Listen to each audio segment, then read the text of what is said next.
एक छोटे से कस्बे में अमित नाम का एक लड़का रहता था। उसके पिता किसान थे और परिवार की आर्थिक स्थिति बहुत साधारण थी।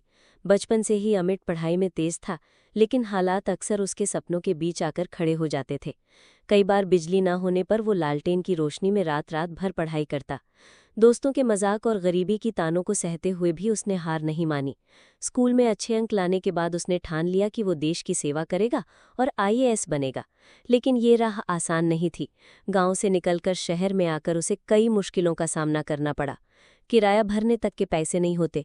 कई दिनों तक सिर्फ रोटी और नमक खाकर गुजारा करना पड़ता। कभी कोचिंग की फीस भरने के लिए बच्चों को ट्यूशन पढ़ाया, तो कभी लाइब्रेरी में घंटों बैठकर मुफ्त में पढ़ाई की। आईएएस की तैयारी के दौरान अमित कई बार असफल भी हुआ। पहले प्रयास में प्री परीक्षा ही पास नहीं कर पाया। दूसरे प्रयास में इंटरव्यू तक पहुंचकर भी चयनित नहीं हुआ। परिवार और समाज के लोग कहते थे, इतना पढ़कर क्या मिलेगा, कोई नौकरी कर लो। लेकिन अमित का विश्वास था कि कड़ी मेहनत और धैर्य से सब संभव है। अंततः तीसरे प्रयास में उसकी मेहनत रंग लाई। जब रिजल्ट आया और उसके नाम के आगे आईएएस लिखा दिखा, तो उसकी आंखों से आंसू निकल आए। माँ बाप का सपना पूरा हुआ और गांव में खुशी की लहर दौड़ गई।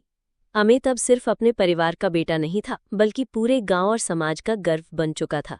आईएएस ऑफिसर बनने के बाद उसने सबसे पहले अपने गांव की तस्वीर बदलने का बीड़ा उठाया।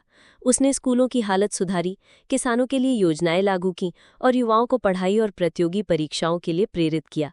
आज गांव के बच्चे जब उससे मिलने आते हैं तो वो कहता है, सपने छोटे बड़े नहीं होते, बस उन्हें पूरा करने का साहस होना चाहिए। इस तरह एक साधारण किसान का बेटा अपनी मेहनत और लगन से देश का सच्चा अधिकारी बना।